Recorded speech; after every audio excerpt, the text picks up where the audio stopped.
Hello ඔයාලට කොහොමද? ඔයාලා හොඳින් ඉන්නවා කියලා මම හිතනවා.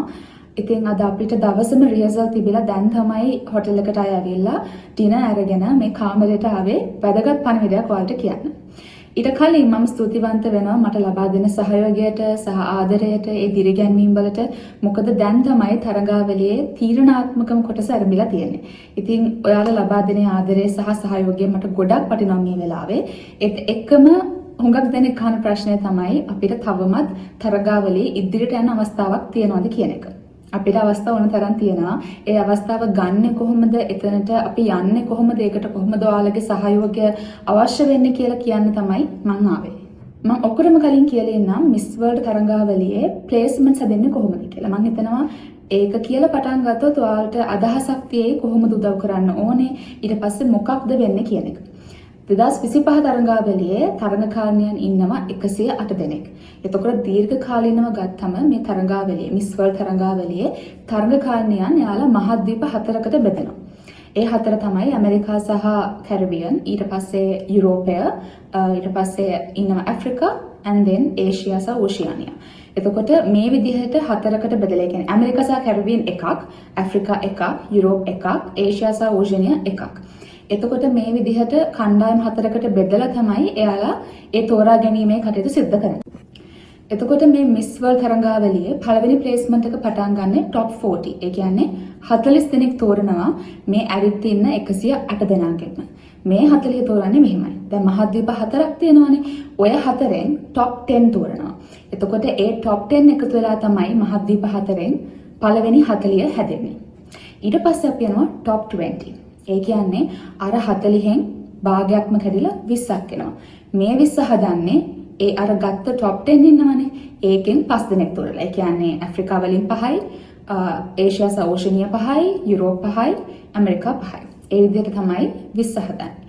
ඔය 20 හැදුවට පස්සේ එයාලා ඒක top 8 කරනවා.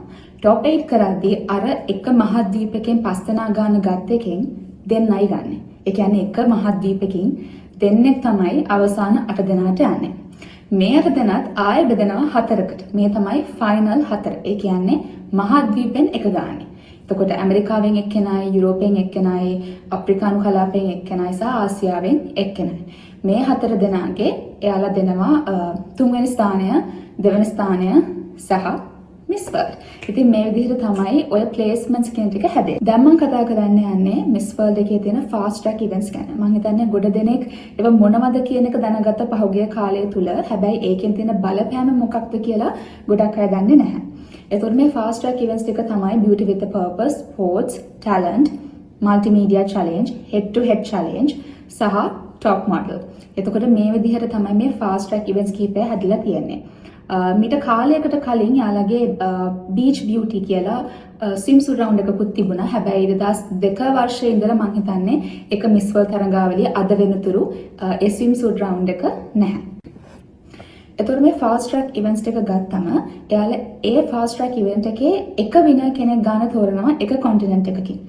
සමහර ඉවෙන්ට්ස් වලට එහෙම කරේ නැහැ. උදාහරණයක් විදිහට ස්පෝර්ට්ස් ගත්තම යාලා කොන්ටිනෙන්ට් එකකින් එක ගන්න තේරුවේ නැහැ. එතනදී කරේ ඕවරෝල් ඔක්කොටම තරම් කරන්න දීලා 1 2 3 තේරුවා. එතකොට මේකේ විනර් ඉන්නවනේ. මේ විනර්ට අවස්ථාවක් ලැබෙනවා ඔටෝමැටිකලි top 40 යන්න. එයාගේ කොන්ටිනෙන්ට් එකේ. මම කලින් කිව්වේ එක කොන්ටිනෙන්ට් එකකින් 10 දෙනෙක් තෝරනවා කියලා. එතකොට මේ 10 දෙනාව තෝරන්නේ ජජ් පැනල් එකකින් ඉන්ටර්ව්ස් කරලා සහ අපේ මේ දැනට හිටපු කාලය තුළ තියෙන හැසිරීම බලලා. හැබැයි මෙයා වාසනාවන්ත. මෙයාට කෙලින් මේ ප්‍රශ්න මුකුත් නැහැ. කෙලින්ම top 40 යන අවස්ථාවක් ලැබෙනවා. එයා ඒක වින් කරපු නිසා. ඒකට තමයි එහින් තමයි කියන්නේ ඒකට fast track events. එතකොට ටැලන්ට් එකත් එහෙම ටැලන්ට් එකෙත් කොන්ටිනෙන්ට් එක ගානේ නෙමෙයි තේරුවේ. ඒකෙත් කරේ ඕවරෝල් ඔක්කොටම තරම් කරන්න දීලා මමත් ඒකේ ෆයිනලිස්ට් කෙනෙක්. ඒකේ ඒ පළවෙනිට ආපු කෙනාට එයාගේ කොන්ටිනෙන්ට් එකෙන් top 40 යන අවස්ථාවක් ලැබුණා. එතනදී ඉන්දුනීසියාවට තමයි අවස්ථාව ලැබුණේ. එතකොට ආසියාව කියන කලාපෙන් එයා ඔටෝමැටිකලි දැන්ටම top 40 වල ඉන්නවා.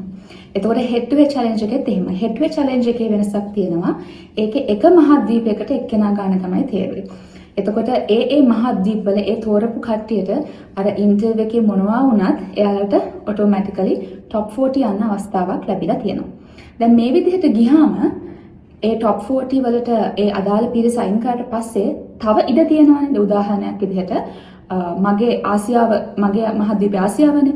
ඒක ගත්තම දැනට top 40 ඉන්නවා 3 දෙනෙක්. එක්කෙනෙක් තමයි ඉන්දුනීසියාව. මොකද එයා talent සහ beauty with a purpose ආසියාවෙන් ඒ දෙකම දින්නා. එතකොට ඉන්දියාව win කර top model එයා top 40 ඉන්නවා. ටර්කි win කරා තුර්කිය win කරා head to head challenge එක. ඒ කියන්නේ අර 10 දෙනාගෙන් තව 7 දෙනෙක්ට අවස්ථාව තියෙනවා ආසියාවෙන් top 40 යන්න. හැබැයි එතකම කියනවා top 40 ගියාට පස්සේ මේ සියල්ල බිඳුවක් බවට පත් වෙනවා. එතකොට අපි කලින් events වල අපි win කරාද නැද්ද? ඒ අවස්ථාවේ මොනවද කරේ කියන එක අදාළ නැහැ. ඊට පස්සේ අපි interview වල හැසිරෙච්ච හැටි සහ අපේ overall අපේ ගතිගුණ එතකොට අපේ හැසිරීම බලලා සහ එතනදී perform කරන විදිහට ඒ කියන්නේ 31 රෑ perform කරන විදිහට ඒ panel එකේනොත් බලලා තමයි ඊතුරු top 20, top 10, top 8 ඔය ටික තෝරගෙන යන්නේ. මම කියන්නේ දැනට තව එක fast track event එකක් ඉතුරු වෙලා තියෙනවා. මේක win කරොත් ශ්‍රී ලංකාවට යන්න පුළුවන් top 40 අර වගේ automatically. ඒ කියන්නේ මට 31 රෑ වෙනකන් ඒ stage එකේ එතෙන්ට යනකන් ඉන්න ඕනේ නැහැ මම top 40 ඉන්නවද නැද්ද කියලා දැනගන්න. මම ඒක දිනනවා කියන්නේ මම automatically top 40 යනවා. දැන් මම ඒක කොහොමද කරන්න කියලා කියන්න තමයි ආවේ. දැන් මේ multimedia challenge එකේදී අපිට use කරන්න තියෙනවා Miss World app එක. සහ ඒත් එක්කම Facebook, Instagram මෙන්න මේ දේවලුත් බලපානවා. එතකොට අපි මුලින්ම කතා කරලෙමු app එක ගැන. දැන් app එකේ හැමෝටම තියෙන ප්‍රශ්න තමයි follow කරන්න බෑ. error එකක් එනවා, එහෙම නැත්නම් block වෙනවා. මම ඒක ගැන මේ සංවිධානයත් එක්ක කතා කරාම දැනගන්න ලැබුණේ අර 10000කට ආවට පස්සේ එතනින් එහාට limit එක ඉවරයි. එතනින් එහාට follow කරන්න බෑ. මම හිතන්නේ app එකේ හදලා තියෙන විදිහ වෙන්නේ නැති කියලා මම හිතනවා. හැබැයි කලබල වෙන්න එපා. මොකද මට දැනගන්න මම කතා කරා සංවිධානයට මොකක්ද ඒකට කරන්න පුළුවන්. ඒකෙන් මට ප්‍රශ්නයක් වෙයිද? එතකොට එයාලා කිව්වේ app එකකින් බලලා නෙමෙයි විනව තෝරන්නේ. ඒ කියන්නේ app එකේ leader board එකක් යනවානේ. මේකේ පළවෙනියා වුණා කියලා එයා multimedia winner බවට පත් වෙන්නේ නැහැ. මෙතනදී යාලා බලන්නේ අපි මොනවද තෙලඟනා ප්‍රොමෝට් කරන්න කරලා තියෙන්නේ. එතකොට අපේ රටේ මිනිස්සු කොහොමද මට සහයෝගය දක්වන්නේ?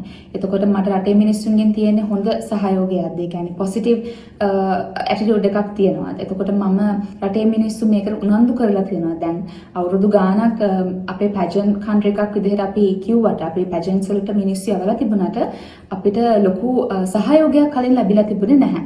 හැබැයි අපිට ඒක දැන් දකින්න ලැබෙනවා. ඉතින් මම හරිම සතුටු වෙනවා ඒක ගැන. ඉතින් මම හරි කැමතියි Miss World සංවිධානයටත් ඒක දකින්න ලැබෙන්න තියෙනවා නම් ඒක හරි ලොකු දෙයක් විශේෂයෙන්ම ලංකාව වගේ රටකින්. මොකද මට international fan pages වලින් messages එනවා පළවෙනි වතාවට ඉතිහාසයේ පළවෙනි වතාවට මේ වගේ පුංචි රටකින් Miss World එකේ multimedia challenge එකට ඔන්න මෙන්න ඉන්නවා කියන එක කවදාවත් එයාලා දැකලා නැති දෙයක් කියලා. ඉතින් මෙතනදී ඔයාලා බය වෙන්න එපා Miss World app එකේ leader board එකේ ප්‍රශ්න ගැන වැඩි හිතන්න එපා. හැබැයි එහෙම කියලා වැඩි අතාරින්නත් එපා. අපි පුළුවන් තරම් උත්සාහ කරමු. මට කියන්න තියෙන්නේ follow කරන්න බැරි වුණත් මගේ comments වලට කියන්නේ post එකට comments දාන්න, likes දාන්න, engage වෙන්න පුළුවන් comments වලට like කරන්න. එතකොට ඔයාලට පුළුවන් මගේ Miss World app එකේ තියෙන එදාන post share කරන්න. එයාලට comment කරන්න පුළුවන්. එතකොට ඉතින් ওই විදිහට කරගෙන ගියොත් මම හිතනවා අපිට යම් කිසි තැනකට එන්න පුළුවන් app එකේ කියලා. ඊට අමතරව Facebook, Instagram දෙකෙත් පුළුවන් තරම් ඔයාලා engage වෙන්න සහ positive comments දෙන්න. ඒ කියන්නේ මම හිතන කලින් මේ ගැන කතා කරලා තියෙනවා. තෙලඟනා, ඉන්දියා කියන්නේ අපිට නුහුරු රටවල් නෙමෙයි. ඇත්තටම දැනටත් මම මෙහෙ ඉද්දි මට හිතෙනවා ගෙදර ඉන්නවා වගේ කියලා. ඉතින් මම හිතන්නේ මේ විදිහට positivity එක promote කරන්න පුළුවන් නම් ලොකු දෙයක්. ඉතින් මම හිතනවා මේ විදිහට ගියොත් ලංකාවට multimedia challenge එක දිනා ගන්න එක එච්චර අමාරු දෙයක් වෙන එකක් නැහැ. සහ මේක සිකුරාදා දවසින් ඉවර වෙනවා. එතකොට ෆිනාල් එකට කලින් දවසේ අපිට ජයග්‍රාහකයා කවුද කියන එකත් දැනගන්න ලැබෙනවා. ඉතින් මම හිතනවා ජයග්‍රාහකයා ශ්‍රී ලංකාව වෙයි කියලා. මම කලින් කිව්වා වගේ මේක අනුදි ගුණසේකර දිනවන්නවත් අනුදි ගුණසේකර multimedia challenge එකේ විනර් කරන්නවත් නෙමෙයි මට උනේ ලංකාව විනර් කරන්න. ඉතින් මම ඔයාලගේ සහයෝගය ඉදිරියට බලාපොරොත්තු වෙනවා මේ විදිහටම ලැබෙයි කියලා. බොහොම ස්තුතියි.